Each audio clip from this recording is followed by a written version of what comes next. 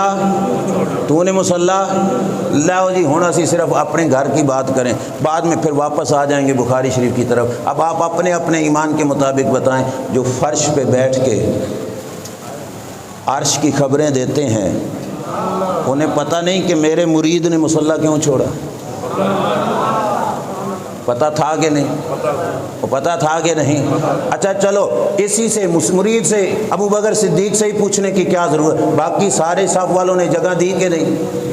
باقیوں سے نہیں پوچھا، ابو بکر صدیق سے پوچھ رہے تھے، پتہ بھی تھا پھر بھی پوچھا، فقط اس خاطر کہ اگر ان کو جو جس عقیدت کے ساتھ انہوں نے کیا وہ ان کے دل میں رہے، میرا علم میرے ذہن مبارک میں رہے، تو میرے امتیوں کو عقیدہ کہاں سے ملے گا کہ نماز کے دوران موقع بن جائے تعظیم مصطفیٰ صلی اللہ علیہ وسلم کرنے کا؟ تو پھر کرنا کیا ہے؟ سرکار نے پوچھا ابو بکر کیوں مصلی چھوڑا؟ ابو بکر صدیق عرض کرتے ہیں ما کانا لابن ابی قحافہ ان یصلی بین یدی رسول اللہ صلی اللہ علیہ وسلم، آقا ابو قحافہ دے پتر دی مجالی کی آپ کے آگے کھڑے ہو کے نماز پڑھے، آپ کے آگے کھڑے ہو کے نماز پڑھے، ابو قحافہ کے بیٹے ابو بکر کی مجال، ابو قحافہ کے بیٹے ابو بکر کی مجال۔ اللہ ناراض ہو گیا؟ بولیے، ناراض ہو گیا؟ اللہ خوش ہوا کہ نہیں؟ ڈھیر سارے سبب ہوں گے ابو بکر صدیق کے افضل البشر بعد الانبیاء ہونے کے، لیکن جو میرے نبی نے خود بیان کیا وہ کیا ہے؟ فرمایا ما فاد لکم ابو بکر بصوم ولا صلاۃ ولکن بشین وکر فی قلبہ، فرمایا صحابہ ابو بکر تم سے آگے بڑھے تو نمازوں کی وجہ سے نہیں، روزوں کی وجہ سے نہیں، مال کی قربانیوں کی وجہ سے نہیں، ولکن بشین وکر فی قلبہ، یہ الفاظ آل تشیع کی بھی کتابوں کے اندر موجود ہیں۔ میرے نبی علیہ السلام نے فرمایا ابو بکر تم سے آگے نکلا ہے، تو اس وجہ سے کہ اللہ نے ابو بکر کے سینے میں ایک خاص شے رکھی ہے جس کی وجہ سے رب نے ابو بکر کو سب سے افضل بنایا۔ تکبیر، نعرہ رسالت، نعرہ تحقیق، شان صحابہ، مقام مصطفیٰ، شان مصطفیٰ۔ یہ بات پینڈنگ میں ہے، کسی سے پوچھ لینا وہ دل والی چیز تھی کیا جس سے رب نے ابو بکر کو فضیلت بخشی؟ پوچھ لینا نا وہ دل میں تھا ہی کیا؟ مسجد نبوی میں کچھ ظاہر تو ہوا کہ نہیں کہ مصلی امامت بھی چھوڑ دیا؟ اب بخاری شریف ہے، چور تو کہے گا اس بات کی طرف نہ جاؤ، تم فلاں چیز کا جواب دو، فلاں کا جواب دو، فلاں کا جواب دو، کہو میاں وہ بعد کی باتیں ہیں، ذرا بتاؤ تجھے نماز پڑھتے ہوئے سرکار کی تعظیم کا کتنا سا دھیان ہوتا ہے؟ کیا تیرا عقیدہ یہ ہے کہ نماز میں تعظیم مصطفیٰ کرنے سے نماز باقی رہتی ہے، یا تیرے بابوں نے کتابوں میں یہ لکھا کہ نماز میں نبی کا خیال آ جائے تو نماز ٹوٹ جاتی ہے؟ اگر تیرے بڑوں نے یہ لکھا ہے کہ نماز میں نبی کا خیال آنے سے نماز ٹوٹ جاتی ہے تو ملا تیرے سنتوں نفلوں فرضوں کے فرق بتانے کی ہمیں کوئی ضرورت نہیں ہے، ہم اس کی تابع داری کریں گے جس کے سینے میں عقیدہ وہی ہوگا جو رب نے اپنے محبوب کے یاروں کو عطا فرمایا۔ لاؤ جی، مدینہ شریف ہے، مسجد ذوالقبلتین ہے۔ جن حضرات کو حاضری کی سعادت نصیب ہوئی ان کو پتہ ہے کہ ایک مسجد ہے جس کو مسجد ذوالقبلتین، 2 قبلوں والی مسجد کہا جاتا ہے۔ میرے نبی علیہ السلام نماز پڑھا رہے تھے، توجہ میری طرف، لائٹ آ جائے گی یا نہیں آئے گی، توجہ رکھو۔ سرکار مسجد ذوالقبلتین میں نماز پڑھا رہے تھے، میرے نبی کے دل میں خیال آیا کہ ہمارا کعبہ بیت المقدس کی بجائے بیت اللہ ہوتا، ہمارا کعبہ بیت المقدس کی بجائے بیت اللہ ہوتا تو حضور کے دل کے خیال پر رب نے اسی وقت جبریل کو بھیجا، جاؤ جبریل حضور کو کہو کہ اپنا چہرہ مسجد حرام سے، مسجد اقصیٰ سے مسجد حرام کی طرف پھیر لے۔ توجہ ہے کہ گھبرا گئے؟ یاد رکھو گے یہ بات بھی، مسجد حرام سے، مسجد اقصیٰ سے مسجد حرام کی طرف پھیر لیجئے۔ سرکار نے بھی نماز مکمل کرنے کا دیر نہیں کی، دوران نماز ہی حضور نے چہرہ پھیر دیا۔ ابھی آپ نے جاگ کے تھوڑی باتیں مجھے بھی بتانی ہے تاکہ میں آگے چلوں۔ مصلی امامت پہ تھے حضور اور منہ تھا بیت المقدس کی طرف، اور بیت المقدس کی طرف منہ ہو تو پشت بنتی ہے بیت اللہ کی طرف، اور جب آرڈر آیا کہ منہ کرو کدھر، بیت اللہ کی طرف، تو بالکل اپوزٹ سائڈ پہ کیا کرنا تھا؟ منہ کرنا تھا۔ بالکل الٹ سائڈ پہ کیا کرنا تھا؟ منہ کرنا تھا۔ اب حضور مصلی امامت پر، توجہ رکھیے، مصلی امامت پر سرکار کا منہ گویا ادھر کو، اب آرڈر آ گیا کہ منہ کریے ادھر کو، سرکار نے منہ پھیرا ادھر کو اور منہ ہو گیا صحابہ کی طرف، مقتدیوں کی طرف۔ آپ کا امام مصلی پہ کھڑے کھڑے یکدم منہ پھیر کے آپ کی طرف منہ کر لے، آپ نماز جاری رکھو گے؟ اور بولو نا یار، جڑے اندر بیٹھے ہو تو بولو۔ نماز ٹوٹ گئی، آپ فوراً پوچھو گے قاری صاحب ہو کی گیا، ایسے ہے کہ نہیں؟ پر قربان جاؤں صحابہ، تمہارے ایمان کو میرے رب نے آئیڈیل ایمان قرار دیا کہ ان کے جیسا ایمان لاؤ گے، ان کے جیسے ایمان سینوں میں رکھو گے، ان کے جیسا عقیدہ رکھو گے، تب نجات ملے گی۔ صحابہ نے کیا کیا؟ مجال ہے پوچھتے یا رسول اللہ نماز ٹوٹ گئی یا نماز میں ایسا کیوں کیا؟ نہیں، ان کا عقیدہ، ان کا نظریہ ان کے عمل سے ظاہر ہوگا۔ جب سرکار کا منہ بالکل اپوزٹ سائڈ پہ ادھر کو ہوا، اب صحابہ سامنے آ گئے، وہاں پہ ہی کھڑے رہتے تو مقتدی رہتے، بولو نا، تو پھر تو لازم آتا مقتدی امام سے آگے آ گئے، اب مقتدی بننے کے لیے چاہیے تھا پیچھے جاتے۔ کروڑوں سلام صحابہ آپ کے عقیدے کو، جتنی بھی صفیں تھیں، اب پھر مجھے نہیں پتا صفیں کتنی تھیں، جتنی بھی صفیں تھیں، مسجد ذوالقبلتین کی نماز تھی، صحابہ نے نصف چکر کاٹا، گھوم کے پیچھے آ گیا۔ نماز میں چل رہے ہیں کہ نہیں؟ گھوم کر حضور کے پیچھے آ کے کھڑے، سرکار اب آگے ہو گئے، صحابہ بقایا نماز صحابہ نے مکمل کر دی۔ اب نماز میں چلے کہ نہیں؟ رخ پھرا کے نہیں؟ رب ناراض ہو گیا؟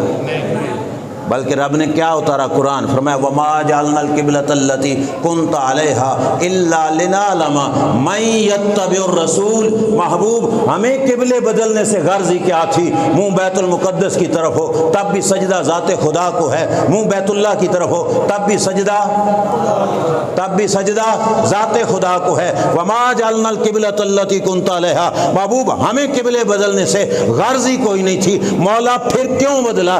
قرآن میں ہی بتا کیوں بدلا؟ فرمایا الا لنعلم من یتبع الرسول،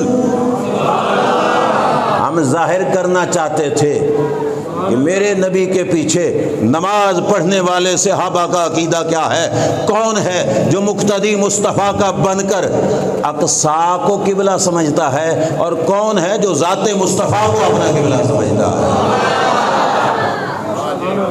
کون ہے جو اقصیٰ کو قبلہ سمجھتا ہے؟ جڑا اتھائیں اقصیٰ منہ کر کے رک جاندہ تو پھر ثابت ہوتا نا یہ تو اقصیٰ کو قبلہ سمجھتا ہے، لیکن اقصیٰ سے منہ پھر گیا حضور کا بیت اللہ کی طرف، صحابہ بھی گھوم کے حضور کے پیچھے آ گئے۔ سب نے بتا دیا ہماری نظریں اقصیٰ پہ بعد میں جاتی ہیں، مصطفیٰ پہ پہلے جاتی ہیں صلی اللہ تعالیٰ علیہ وآلہ وسلم۔ اب بھائی میرا چیلنج ہے یہ عقیدہ یہ نظریہ، وہ پنجابی میں پرون نہیں کہتے، جانتے ہو نا، پتل دے ہوندے سن پرون لے کے ساری دنیا چھان لو اور ڈھونڈو کن کے پاس ہے یہ عقیدہ جن کا آج بھی نظریہ ہے اذان ازل سے تیرے عشق کا ایک ترانہ بنی اور نماز تو تیری دید کا ایک بہانہ بنی۔ یہ کن کے پاس ہے نظریہ آج بھی؟ کن لوگوں کے پاس اللہ کے فضل سے یہ نظریہ قائم و دائم ہے؟ اور کہیں پہ نہیں ملے گا، بابا فرید کے نوکروں کے پاس آج بھی یہ نظریہ ملے گا۔ سمجھ آئی کہ نہیں گئی؟ اور باتوں میں کیوں الجھاتے ہو؟ کہو نا ان کو ذرا اس بات کی تلاشی دو، سرکار کو مانتے کیسے ہو؟ سرکار کو مانتے کیسے ہو؟ اب اس بات پہ شاید تھوڑی سی ڈنڈی مار لیں۔ میں ایک اور روایت، اور مزے کی بات ہے وہ بھی بخاری شریف کی۔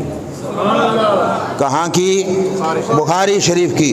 دوسری روایت بھی بخاری شریف کی آپ حضرات کے سامنے عرض کرنے لگا ہوں۔ میرے کریم آقا صلی اللہ تعالی علیہ وآلہ وسلم کی زوجہ محترمہ ام سلمہ رضی اللہ تعالی عنہا، چلو جی فیصلہ کر لو جی، حدیث جس کو سنانی ہے پہلے پوچھو اس سے جا کے، ام سلمہ دیندار تھیں کہ نہیں؟ بولیے، دیندار؟ بلکہ یوں کہہ لو کہ ہمارے پاس جتنا دین ہے نا ان کے دینداری کے سبب اس کی وجہ سے ہے، انجے ہے کہ نہیں؟ اور ہم ان کی دینداری کے کروڑ میں حصے کو بھی پہنچ سکتے۔ روایت بخاری شریف کی، ام سلمہ رضی اللہ تعالیٰ عنہ بیوی ہیں میرے نبی علیہ السلام کی۔ عموماً لوگوں میں یہ سوچ ہوتی ہے کہ باہر دے من بھی جاون پر گھر دی نہیں مندی، ہوتا ہے کہ نہیں ہوتا؟ باہر والے پتہ نہیں جو مانتے جائیں، گھر والی نہیں مندی کہ یہ کیا ہے کیا نہیں، وہ کہانی ہے لیکن نہیں سناتا، ٹائم تھوڑا ہے۔ ام سلمہ حضور کی بیوی ہیں، پر کمال یہ ہے کہ یہ نسخے یہ باتیں اوروں کے لیے، ذات مصطفیٰ کے گھر والے بھی حضور کو مانتے ہیں، حضور کے در والے بھی حضور کو مانتے ہیں۔ زوجہ محترمہ حضرت ام سلمہ رضی اللہ تعالی عنہا کے پاس حضرت عبداللہ بن موہب وہ فرماتے ہیں کہ ارسلنی اہلی الی ام سلمہ زوج النبی صلی اللہ علیہ وسلم، فرماتے ہیں میرے گھر والوں نے مجھے پیالے میں پانی ڈال کے بھیجا کہ یہ پیالہ پکڑو اور ام سلمہ رضی اللہ تعالی عنہا کے دروازے پہ جاؤ۔ فرماتے ہیں میں نے پیالہ پکڑا اور ٹور گیا حضرت ام سلمہ کے دروازے پر۔ فرماتے ہیں کہ میں جب ان کے دروازے پہ گیا ساتھ ایک مسئلہ بھی بتا دیا کہ شاید کوئی بیچارہ حدیث سنائے اور اگلا سننے والا کہے وہ ہی عبداللہ بن موہب گئے تھے نا، سارے تو نہیں، یا یہ کبھی کبھی کی بات ہے۔ اب بخاری شریف کے الفاظ میں ذمہ داری سے عرض کر رہا ہوں، حضرت عبداللہ بن موہب کیا کہتے ہیں؟ وَكَانَ إِذَا أَصَابَ الْإِنسَانَ عَيْنٌ أَوْ شَيْءٌ بَعَثَ إِلَيْهِ مِحْدَبَهُ، کہا پیالہ اٹھا کے ام سلمہ کے دروازے پہ کلہ عبداللہ بن موہب نہیں جا رہا تھا، بلکہ پورے مدینہ شریف میں جس بندے کے گھر میں کسی کو نظر لگ جاتی یا کسی بھی گھر میں کوئی بیمار ہو جاتا، وہ گھر سے پیالہ پانی کا ام سلمہ کے گھر میں بھیجا کرتے تھے۔ ایک صحابی دا نہیں، پورے مدینے کا نظریہ۔ اور حدیث کس کی؟ پیچھے والوں کو یاد ہے کس کی؟ بخاری شریف کی حدیث، ایک مدینے کی نہیں پورے مدینے والوں کی۔ اب آ کے بات کرتے ہیں کہ مدینے میں ہمارا نظریہ ہے۔ اب والوں کو کس نے سچا کہا؟ تاب والوں کو تو سچا قرآن نے کہا، جن کا ذکر ہم کر رہے ہیں ان کی کیوں نہیں مانتے؟ تمہیں کیا تکلیف ہوتی ہے؟ عبداللہ بن موہب کہتے ہیں اور بھی جاتے تھے، میں بھی پیالہ لے کے ام سلمہ رضی اللہ تعالیٰ عنہ کے دروازے پہ گیا۔ حضرت ام سلمہ نے چاندی کی ایک ڈبی نکالی اور چاندی کی ڈبی نکال کر پانی کے پیالے میں گھمائی اور کہا لے جاؤ، مریض کو پلا دینا، اللہ شفا دے گا۔ عبداللہ بن موہب کہتے ہیں میں نے کہا اے روزانہ لوگ ہی آندے نے، گویا کہ یہ مفہوم ہی بنتا ہے کہ لوگ روزانہ آتے ہیں، ایسا ہوتا ہے۔ ذرا چیک تو کروں نا کہ چاندی کی ڈبی میں تریاک کون سا پڑا ہوا ہے۔ دوائی کون سی ہے، ٹیبلٹ کون سی ہے، کون سا نسخہ ہے جو چاندی کی ڈبی میں ام سلمہ رضی اللہ تعالی عنہا نے چھپا کے رکھا ہے؟ بخاری شریف کی حدیث، عبداللہ بن موہب کہتے ہیں فَطَّلَعْتُ فِي الْجُلْجُلِ، میں چاندی کی ڈبی میں جھانک کر دیکھنے لگا کہ آیا چاندی کی ڈبی میں ہے کیا؟ فرماتے ہیں فَرَأَيْتُ شَعْرَاتٍ حَمْرَاء، میں نے چاندی کی ڈبی میں مصطفیٰ کے بال مبارک دیکھے۔ نعرہ تکبیر، نعرہ رسالت، نعرہ تحقیق، شان مصطفیٰ، مقام مصطفیٰ۔ لہٰذا جی رک جاؤ، بتاؤ چاندی کی ڈبی میں کیا دیکھا؟ حدیث دکھانی میری ذمہ داری ہے، آپ تو بولو نا، کیا دیکھا؟ سرخ رنگ کے بال مبارک۔ حضرت عبداللہ بن موہب نے ام سلمہ کے پاس جو ڈبی تھی اس میں کیا دیکھے؟ سرکار کے بال مبارک۔ سارے مدینے دا اتفاق ثابت ہویا کہ نہیں کہ چاندی کی ڈبی میں مصطفیٰ کے بال رکھ کے پانی میں گھما کے دے دو، رب شفا عطا فرما دے گا۔ لاؤ جی اب پھر عقیدہ دوبارہ میدان میں دینے لگا ہوں۔ چاندی کی ڈبی میں آج بھی کچھ رکھ کے گلے میں لٹکانا کن کے پاس ملتا ہے؟ بولیے کن کے پاس ملتا ہے؟ وہ تو بڑا خوشی سے کہتے ہیں دیکھا عمرے پہ گئے تو گلے کا تعویذ کاٹ نہیں دیا گیا، دیکھا تم حج کے لیے گئے تو تمہارے گلے کا تعویذ کاٹ نہیں دیا گیا، شرک ہے۔ اور میاں آج والوں کو کس نے کہا کہ یہ عقیدے حقہ کا حوالہ ہے؟ جن کو رب نے عقیدہ سچا ہونے کا حوالہ پیش کیا ہے ان کا عقیدہ یہ ہے کہ چاندی کی ڈبی میں قرآن کی آیت لکھ کر محفوظ کر کے شفا لینا تو دور کی بات ہے، وہ چاندی کی ڈبی میں مصطفیٰ کے بال رکھ کر رب سے شفائیں مانگا کرتے تھے۔ لاؤ جی ہوں پھر اپنے گھر دی گل، تسی دسو شفا ملتی تھی کہ نہیں؟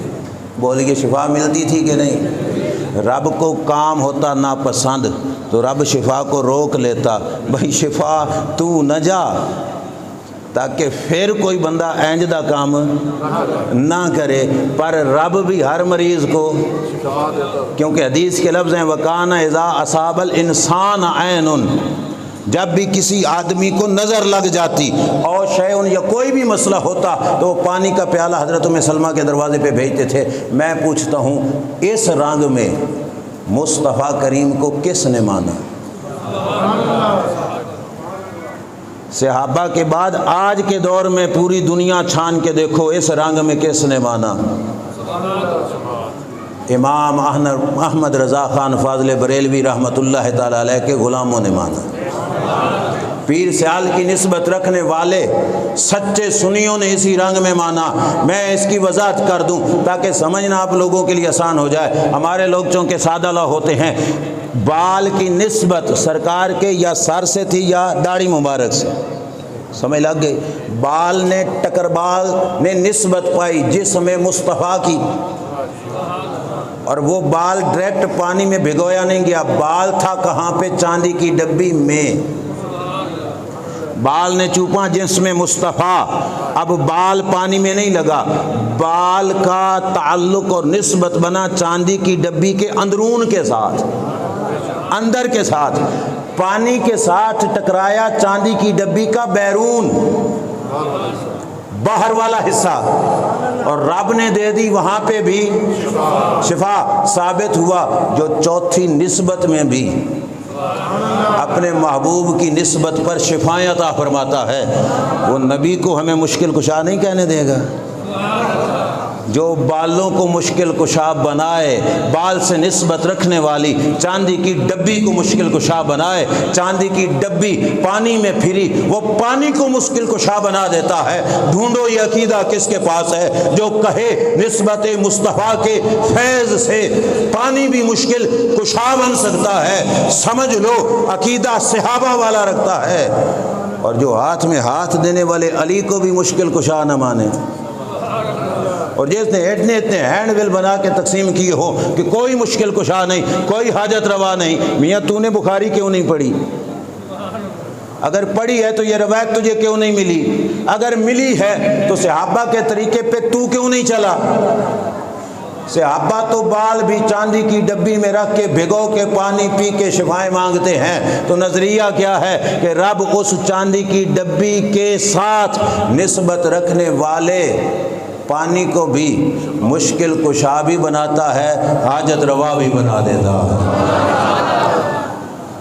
آؤ جی آخر پہ اب اس بات کو آگے لے کے چلیں۔ ایک اور روایت میں آپ حضرات کے سامنے وہ مسلم شریف کی عرض کرنے لگا ہوں۔ یہ بات بھی حضرت ام سلمہ رضی اللہ تعالیٰ عنہ کی ہے، اور کمال کی بات یہ ہے کہ انہوں نے کوئی ایک ایک چیز حضور کی نہیں سنبھال کے رکھی، پتہ نہیں کیا کیا کچھ نسبت والی چیزیں سنبھال کے رکھی ہیں۔ حضرت ام سلمہ کے پاس حضور کا ایک جبہ شریف تھا، جبہ سمجھ دو عربی لباس۔ حضرت ام سلمہ فرماتی ہیں میرے سے پہلے حضرت عائشہ کے پاس تھا، اور حضرت عائشہ سے پہلے وہ جبہ حضور کے پاس تھا۔ سرکار دو عالم صلی اللہ تعالیٰ علیہ وآلہ وسلم کے پاس جبہ شریف، سرکار کے وصال کے بعد وہ جبہ آ گیا حضرت عائشہ، اور حضرت عائشہ کے بعد جبہ آ گیا حضرت ام سلمہ رضی اللہ تعالیٰ عنہا کے پاس۔ حضرت ام سلمہ رضی اللہ تعالیٰ عنہا اس جبے کو فقط لوگوں کی زیارت کے لیے اپنے پاس نہیں رکھا ہوا تھا، بلکہ کیا ہے جس وقت حضرت ام سلمہ کے پاس جبہ تھا تو حضرت ام سلمہ رضی اللہ تعالیٰ عنہ کا جو عمل شریف ہے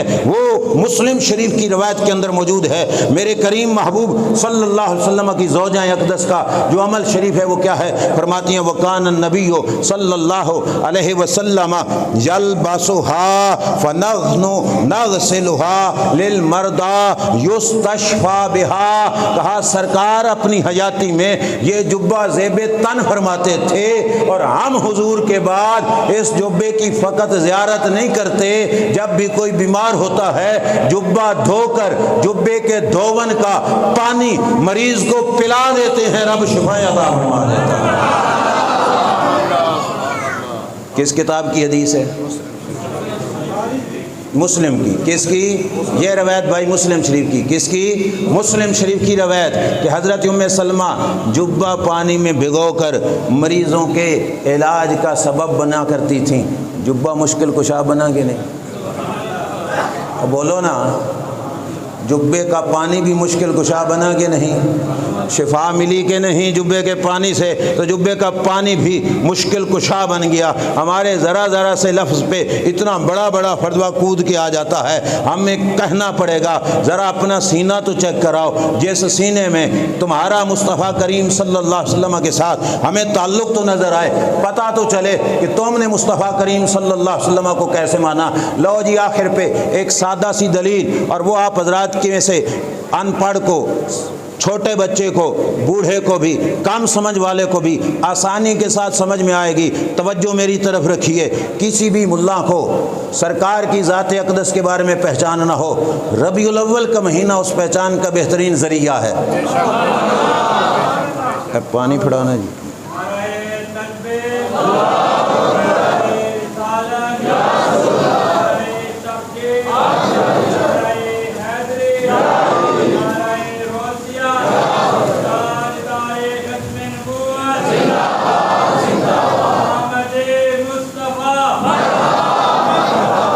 لو جی توجہ سے اس بات کو ذہن نشین کرنا۔ پانی کا گلاس اس لیے مانگا کہ آپ کو مسئلہ اسی سے ہی سمجھانا ہے۔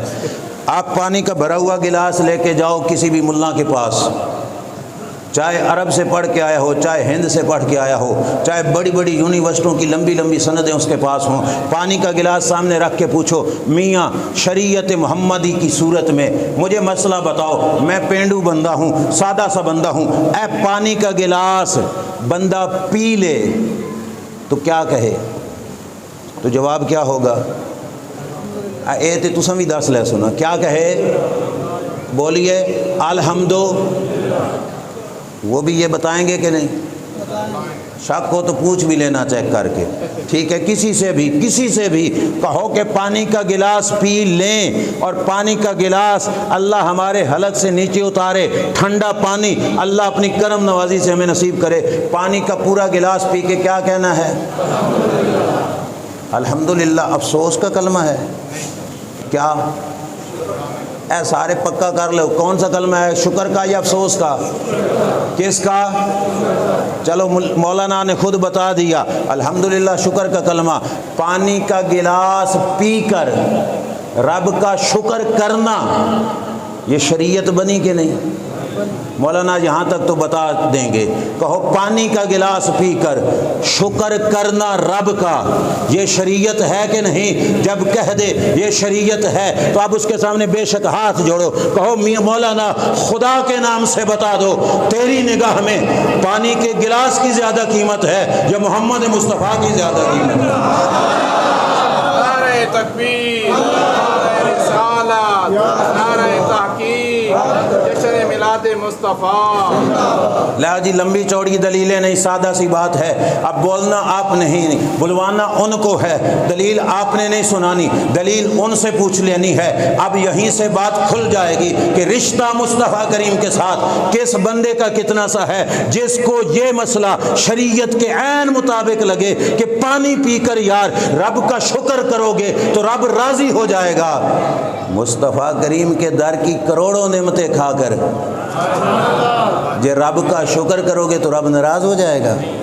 اور بولیے نا، تو پھر کہو نا کہ یار تم پانی کے گلاس پر لوگوں کو شکر کے سبق سناتے ہو، درس بھی دیتے ہو، تبلیغ بھی کرتے ہو، مسئلے بھی بتاتے ہو، تو کبھی یہ بھی تو بتاؤ جن کے صدقے سے یہ پانی ملا، جن کے صدقے سے یہ پانی ملا، ان کے ملنے پر بھی تو رب کا شکر کرنا ہے۔ وہ بولیے نا، کرنا ہے کہ نہیں کرنا؟ اب ان سے پوچھو تو وہ بھی یہاں تک تو بول پائیں گے، آگے اگر نہ بولا تو آپ نے کہنا ہے مولانا آج کے بعد ہم سے یہ نہیں کہنا کہ آمین اونچی کہنی یا ایسا کہنی ہے، تمہارا رسول کے ساتھ اتنا تعلق ہے، جس کا کلمہ پڑھا ہے اس کو پانی کی گلاس سے بھی معاذ اللہ ہلکا سمجھتے ہو، خبردار آج کے بعد ہم تمہاری بات نہیں سنیں گے۔ اگر پانی کے گلاس سے افضل سمجھتے ہو تو پانی کا گلاس پی کر ایک بار الحمدللہ ہے تو مصطفیٰ کے ملنے پر کروڑ بار الحمدللہ کہنا پڑے گا۔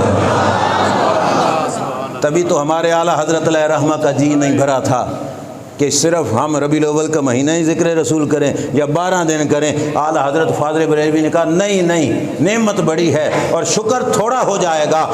اعلیٰ حضرت نے کہا کریں تو کیا کریں؟ کہا حشر تک ڈالیں گے پیدائش مولا کی دھوم، مثل فارس نجد کے گلے گراتے جائیں گے، خاک ہو جائیں عدو جل کر مگر ہم تو رضا،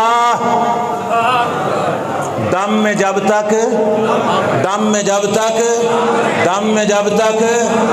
ذکر ان کا سناتے، پھر شکر ہی ہے نا کہ جب تک سانسیں چل رہی ہیں ہم رب کا شکر کریں گے کہ مولا تیری مہربانی کہ تو نے ہمیں وہ رسول دیا، وہ رسول بخشا جس رسول کے امتی بننے کی نبی دعائیں کرتے رہے۔ بس میں نے پہلے کہا ربیع الاول کا مہینہ پرکھنے کے لیے بہترین مہینہ ہے، چیک ہو جائے گا کہ رسول سے کس کا زیادہ تعلق ہے، جو ہمیں بھی روکنے کی کوشش میں لگا ہوا ہو، یہ کرو وہ نہ کرو۔ میاں شکر تو کرنا چاہیے کہ نہیں؟ اگر شکر پہ آ جائے تو پھر کہو شکر کے انداز مختلف ہوتے ہیں، ہم کبھی جلوس کی شکل میں شکر کر لیتے ہیں، کبھی محفل سجا کے شکر کر لیتے ہیں، کبھی لنگر تقسیم کر کے شکر کر لیتے ہیں۔ اور مزے کی بات جو ہر سال تم ہمیں غریب کا تانا دیتے تھے، مجھے بڑی خوشی ہوئی یہ بات سن کر 104 کے چک والوں نے 51 غریبوں کے گھروں میں تقریباً 2 مہینے کا راشن مصطفیٰ کے میلاد کی خوشی میں پہنچایا ہے۔ لے بھائی اس کام میں ساڑی تابع داری کر لے، غریب کی مدد کی ہی تمہیں چاہ چڑھی ہے نا، تو لے ہمیں بھی 51 ہم نے دیے نا، 49 تو دے تاکہ 100 پورا ہو جائے، اور دے کر ساتھ یہ کہے حضور کے میلاد کی خوشی میں ہم 49 غریبوں کے گھر میں راشن بھیج رہے ہیں، تاکہ پتہ تو چلے نا کہ تو پانی کے گلاس سے حضور کو افضل سمجھتا ہے۔ ادھر شکر کرے اور ادھر تجھے موت پڑے تو تو ہمیں سنتوں نفلوں کے مسئلے میں الجھائے۔ شرم نہیں آتی تجھے کہ جس نبی کے ساتھ رشتہ اور تعلق نماز، روزہ، حج اور زکوٰۃ سب سے پہلے رب نے دیکھنا ہے، سب سے پہلے رب نے حوالہ دیکھنا ہے کہ میرے مصطفیٰ کا کون تھا اور کون نہیں تھا۔ جو تھا یا ہوگا اللہ اسی سے راضی ہوگا۔ سمجھ آئی کہ نہیں؟ جو حضور سے نسبت رکھے گا، تعلق رکھے گا، رب اسی سے راضی ہوگا۔ اب اپنے معاملات میں اب پوچھ، اب ہم سے بات کر، صدیق اکبر نے منایا کہ نہیں، عمر فاروق نے منایا کہ نہیں، عثمان غنی نے منایا کہ نہیں، علی المرتضیٰ نے منایا کہ نہیں؟ ہم اس کے جواب میں تجھ سے گزارش کرتے ہیں، صحابہ اگر پانی کے گلاس پہ الحمدللہ پڑھ کے رب کا شکر کرتے ہیں تو مصطفیٰ کریم کے ملنے پر رب کا شکر کوئی نہیں کرتے ہوں گے۔ تجھے صدیق کی نسبت بتانی ضروری ہے۔ آؤ صدیق سے پہلے میں تمہیں نبی کی بات بتاتا ہوں۔ مشکات شریف کی حدیث کھولیے، میرے نبی علیہ السلام ہر سوموار کو روزہ رکھتے، ہر سوموار کو روزہ رکھتے۔ صحابہ نے پوچھا آقا کیوں؟ تو سرکار نے کیا فرمایا؟ فرمایا فیہ ولدت، فیہ لفظ دکھانے کے ہم ذمہ دار، فیہ نکا جا لفظ یاد کر لو، فیہ ولدت، ترجمہ کیا ہے؟ فرمایا سوموار کا روزہ اس وجہ سے رکھتا ہوں کہ سوموار میرے میلاد کا دن ہے، سوموار میرے میلاد کا دن ہے۔ چلو اس عمل میں ہمیں تو کہہ بھی لے غلط، تو روزہ رکھ کے تو منانا، روزہ رکھ کے تو منانا، اپنے مقتدیوں کو یہ تو سبق پڑھانا کہ ہر سوموار کا روزہ رکھا کرو سرکار کے میلاد کی خوشی میں۔ ہمیں بھی تو پتہ چلے تیرا مصطفیٰ کریم سے کوئی تعلق ہے۔ اگر نہ تو روزہ رکھے، نہ تو جلوس نکالے، نہ تو جلسہ کرے، تو نہ ہی تو شکر کا لفظ بولے اور ہر بات کے مشورے ہمیں ہی دے، تو پتہ چلا تیری مسجد سے بھی پتہ چلتا ہے کہ حضور سے تعلق ان لوگوں کا ہے۔ سمجھ آ رہی نا؟ کیونکہ ہمیں مشورہ ہے تو اس کا مطلب یہ ہے کہ مانتا ہے بھائی تواڈے نے تے تساں ہی کرو، تواڈا ہی کام ہے۔ تے ہم تو الحمدللہ، ہمارے امام نے کہا تھا دم میں جب تک دم ہے ذکر ان کا سناتے جائیں گے۔ اس سال ہمارے احباب کہہ رہے تھے مہنگائی بڑی ہے، خرچے بڑے ہیں، پتہ نہیں لوگ میلاد کیسے منائیں گے یا کیسے نہیں منائیں گے۔ رب کے فضل سے اب پوچھو علماء سے، اس سال پہلے سے بھی رش زیادہ ہے، پہلے سے بھی رش، تو کیوں نہ ہوئے وَلَلْآخِرَةُ خَيْرٌ لَكَ مِنَ الْأُولَى، محبوب ہر آنے والی گھڑی تیری پچھلی سے بہتر ہوگی۔ اب سنو، مدینہ شریف سے، مکہ شریف سے سرکار ہجرت کر کے مدینہ شریف کی طرف جا رہے تھے۔ الوفا ابن جوزی کی اس کے اندر یہ بات موجود ہے، میرے نبی علیہ الصلوۃ والسلام نے جس وقت مدینہ شریف کی دھرتی پہ قدم رکھا، کافروں نے ایک بندہ تیار کیا تھا جس کا نام تھا بریدہ، اور 70 بندے اس کو ساتھ دیے تھے۔ کہا حضور علیہ السلام کو مدینہ میں داخل ہوتے ہی انٹری کے وقت ہی فوراً معاذ اللہ شہید کر دو یا پکڑ کر گرفتار کر کے لے آنا۔ بریدہ اسلمی 70 بندے لے کر حضور کی راہوں میں تھا۔ اب ہو گئی ملاقات راہ ہی راہ میں۔ سرکار جو مکہ سے آئے تھے وہ 3 حضرات تھے، حضرت ابوبکر، نبی پاک علیہ السلام اور ایک تھا خادم، 3 حضرات مکہ سے آئے تھے مدینہ کی طرف۔ 70 بندے لے کر 71واں یہ حضور کے راستے میں پہنچا۔ اب مقصد تو اس کا اور تھا۔ مدینے کے تاجدار نے پوچھا تیرا نام کیا ہے؟ تو بولا میرا نام ہے بریدہ۔ کیا نام ہے؟ بریدہ بنا ہے با، را اور دال، اور برد کا معنی ہوتا ہے ٹھنڈک۔ اللہ کے رسول نے فرمایا چلو بارد الامر، ہمارا معاملہ ٹھنڈا ہو گیا، معاملہ ٹھنڈا ہو گیا۔ فرمایا تیرا قبیلہ کیڑا؟ کہنے لگا اسلم۔ کیا قبیلہ ہے؟ اسلم۔ اسلم بنتا ہے سلامتی سے۔ سرکار نے فرمایا چلو کوئی گل نہیں، معاملہ سلامتی کی طرف آ گیا۔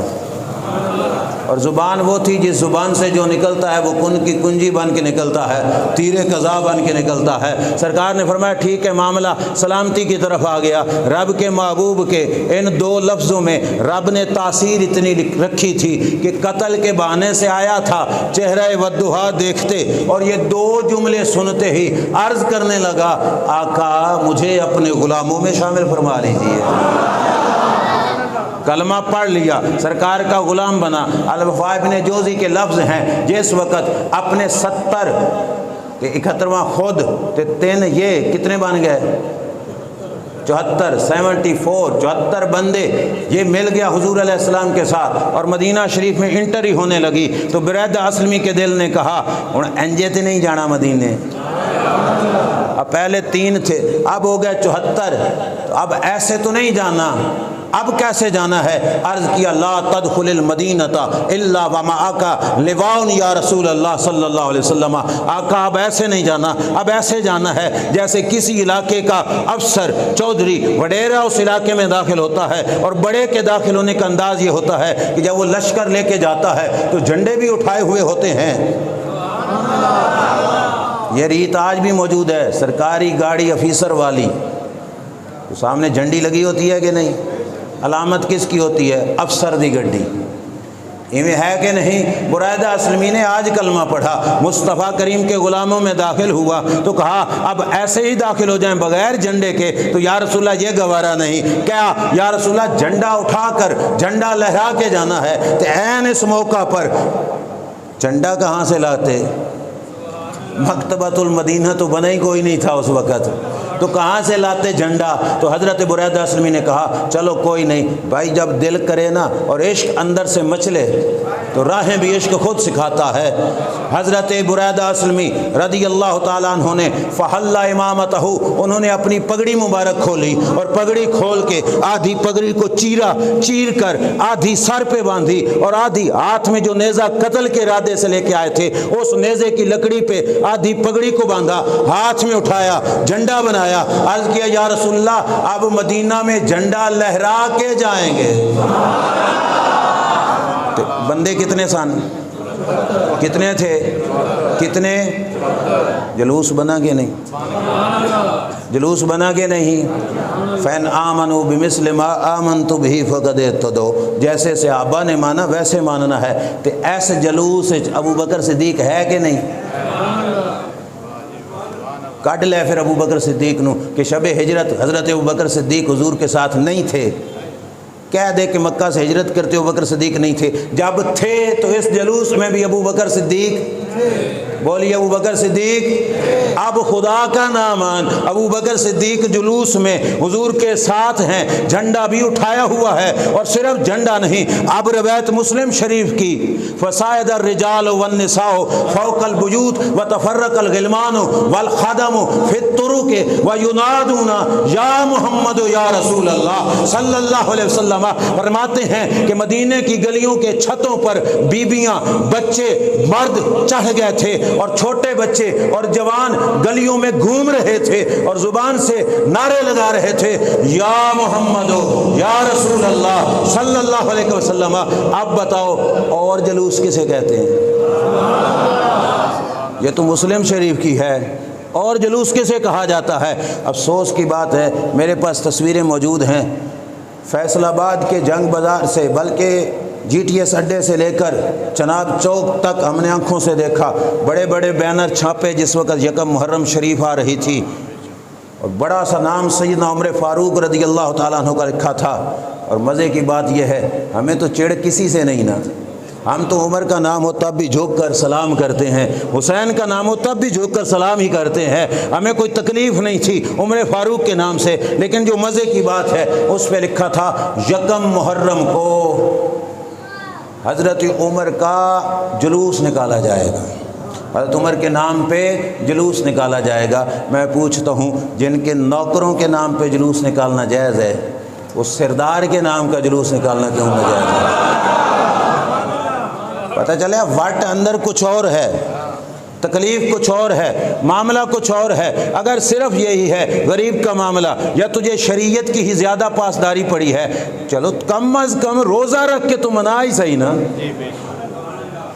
وہ سمجھ لگی کہ نہیں؟ روزہ رکھ کے تو منا ہی صحیح۔ تیرے گھر میں چھوٹا سا بال پیدا ہو، تم ڈبہ مٹھائی کا لا کے برادری کو کھلائے یا کوئی نہیں کھوائیں دے؟ چھوٹا سا بال پیدا ہوا، ڈبہ لے کے برادری کو کھلایا، ایک ڈبہ تو بھلا حضور کے نام پہ بھی دے دے کسی غریب کو، پتہ تو چلے تم اپنے بچے سے حضور کی ذات کو اعلیٰ سمجھتا ہے۔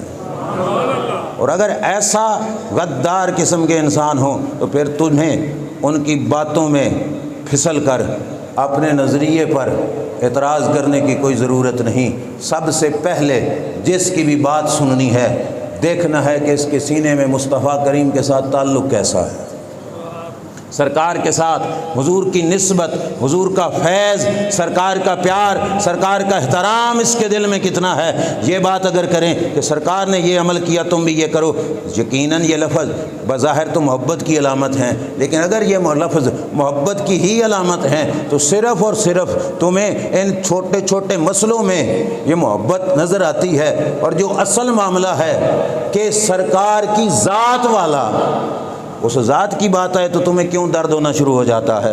ایک بات ذہن میں رکھو، جب بات ادب اور تعظیم کی آ جائے تو تعظیم کا تعلق دل سے ہوتا ہے۔ کہاں سے ہوتا ہے؟ کہاں سے ہوتا ہے؟ آخری روایت، اور میں بات کو ختم کرنے لگا ہوں، ٹائم ہونے لگا ہے۔ تعظیم کا تعلق کہاں سے ہوتا ہے؟ دلیل مانگنے والا اکثر اس تعظیم کے سلسلے میں ناکام ہوتا ہے۔ اس کا یہ مطلب نہیں ہم دلیل سے بھاگنے لگے، دلیلیں میں سنا چکا ہوں، لیکن اب بھی دلیل قرآن کریم سے دوں گا۔ رب فرماتے وَمَن يُعَظِّمْ شَعَائِرَ اللَّهِ فَإِنَّهَا مِن تَقْوَى، جس نے رب کی نشانیوں کی عزت، گویا کہ وہ دل کا متقی ہے۔ کہاں کا؟ اللہ کی نشانیوں کے ادب کے معاملے میں پوچھنے کی ضرورت ہی نہیں، ادب کرو، جتنی عزت کرو گے رب اس پہ اجر دے گا۔ میں روایت بخاری سے پڑھ کے بات کو ختم کر رہا ہوں۔ صلح حدیبیہ کا موقع تھا، عروہ بن مسعود ثقفی کو کافروں نے اپنا نمائندہ بنا کے مذاکرات کی خاطر حضور کی بارگاہ میں بھیجا تھا کہ تم مذاکرات کر کے آؤ کہ نبی کریم علیہ الصلوۃ والسلام کی ہمارے ساتھ کیسے بات چیت ہونی ہے۔ عروہ بن مسعود ثقفی حضور کے دربار میں حاضر ہوئے، نبی اکرم صلی اللہ تعالیٰ علیہ وسلم سے بات چیت کی، واپس گئے نا تو اپنے ساتھیوں سے کہتے ہیں کہ لوگوں وفدت علی الملوک وفدت علی کیسر و کسریٰ ما رأیت احدا یعظم اصحابہ ما یعظم اصحاب محمد صلی اللہ علیہ وسلم۔ کہا میں کیسر و کسریٰ کے دربار میں بھی گیا، میں نجاشی کے دربار میں بھی پھر کے آیا ہوں، صحافت میرا پیشہ ہے، صحافی ہوں، جگہ جگہ پہ جانا میرے روزمرہ کا کام ہے۔ میں نے بڑے بڑے بادشاہوں کے ایوان دیکھے، خدا کی قسم میں نے کسی بادشاہ کے ساتھیوں کو بادشاہ کی اتنی تعظیم کرتے نہیں دیکھا جتنی تعظیم مصطفیٰ کے صحابہ مصطفیٰ کی کرتے ہیں۔ جو دیکھا تھا وہ بھی سن لو بخاری شریف سے، وہ کیا ہے؟ وَكَانَ النَّبِيُّ صلی اللہ علیہ وسلم، حضور علیہ الصلوۃ والسلام جب بھی تھوک مبارک، لعاب دہن مبارک پھینکتے، صحابہ اپنے ہاتھوں پہ لیتے، صحابہ اپنے۔ میں چیلنج کر رہا ہوں، یہ چیلنج بڑے بڑے لوگوں کا کام ہے، ہم چھوٹے ہیں، لیکن چیلنج اس واسطے کی بات ہے عزت رسول کی، اور ہمیں سہارا بھی ہے رسول خدا صلی اللہ علیہ وسلم کا۔ پھرا لو کسی سے بھی پوچھو، ایسا عمل سے پہلے، صحابہ کے اس عمل سے پہلے کیا قرآن کی آیت اتری تھی کہ سرکار کے لعاب کو ہاتھوں پہ لینا ہے؟ یہ اتری ہے تو مولانا کوئی ہمیں بتائے کہ سرکار کے لعاب کو تم نے ہاتھوں پہ لینا ہے، یہ رب نے فرمایا ہو؟ کوئی آیت تھی؟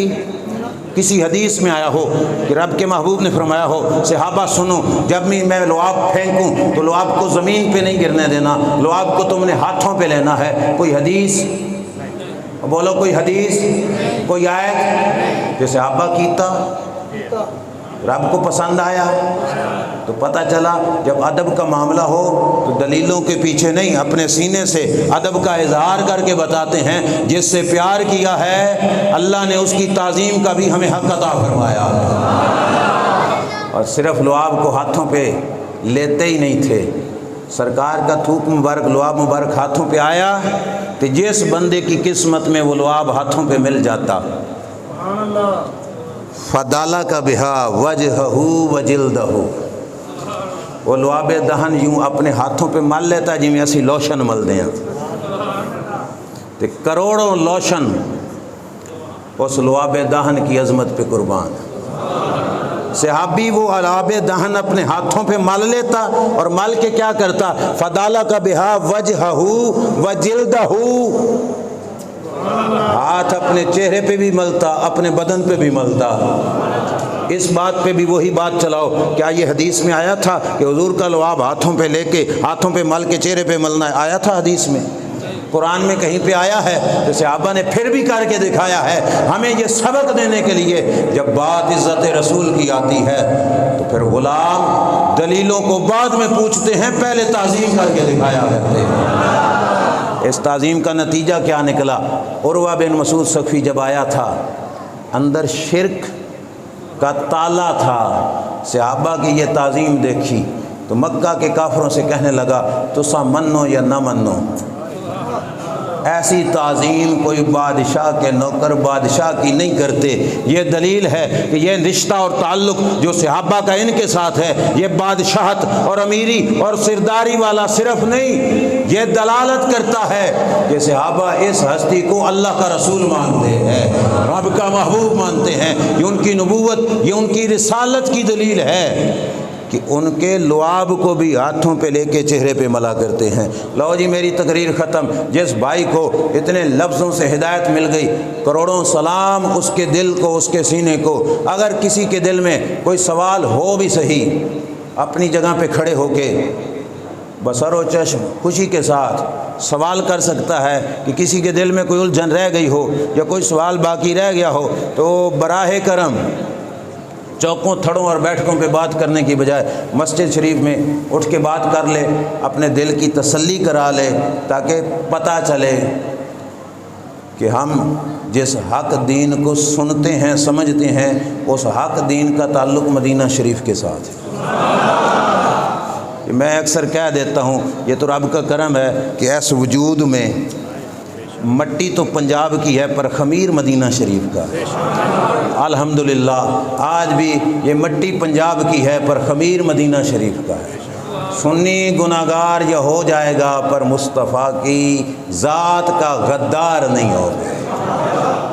حضور کے پیار میں غداری، کو ماڑا ہو امیر ہو غریب ہو، جس کے پاس کچھ بن جائے وہ کر لے گا، جس کے پاس کچھ بھی نہیں بنے گا نا وہ اپنے چہرے کے خوشی سے بھی زمانے کو بتائے گا کہ میلاد کے مہینے میں میرے سر پہ جس نبی نے رحمت کا ہاتھ رکھا ہے اس نبی کی آمد پر میں بھی خوشی کا اظہار کر رہا ہوں۔ لو بھائی کسی کے دل میں کوئی سوال ہو براہ کرم مہربانی کر کے اٹھ کر سوال کر سکتا ہے۔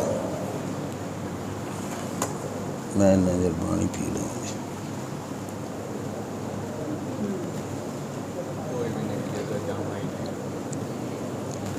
بس سرکار